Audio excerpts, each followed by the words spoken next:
नाज़रीन, घोटकी में डीएसपी यार मोहम्मद रिंद प्रेस क़ानफरंस कंदे चयो आहे त पुलिस घोटकी, आदलपुर ऐं रुखफाम वारनि इलाइक़नि मां दुकाननि ऐं घरनि मां खाट हणी या ताला टोड़े चोरी कंदड़ टोले खे गिरफ़्तार करे वरितो आहे।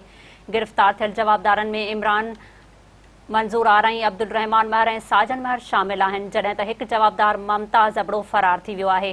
पंहिंजे ऑफिस में प्रेस कॉन्फ्रेंस कंदे डीएसपी यार मोहम्मद रिंद वधीक चयो आहे त पुलिस फरार थियल जवाबदारनि खे जल्द गिरफ़्तार कंदी, जॾहिं त गिरफ़्तार थियल जवाबदारनि ॾोह जो एतराफ़ बि कयो आहे ऐं गिरफ़्तार थियल जवाबदारनि वटां चोरी वारो सामान पिणु हथु कयो वियो आहे।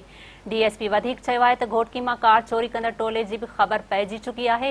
टोले जा मुख्य जवाबदार मुरीद घोटो ऐं गुलशन गोपांग आहिनि, जॾहिं त कंबर पुलिस गिरफ़्तार कयो आहे। उहो टोलो घोटकी मां गाॾियूं चोरी करे बलोचिस्तान में विकिरो कंदो आहे। जवाबदार जिते बलोचिस्तान में गाॾियूं विकिरो कंदा आहिनि उते जल्द छापो हयो वेंदो।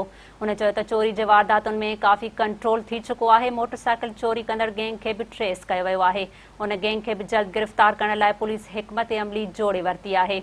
उन मौक़े ते SHO A section Agha Shamshad Pathan, SHO B section Barkat Bhatti ऐं SHO आदलपुर मोहम्मद हनीफ़ खोसो ऐं ॿिया पिणु मौजूदु हुआ।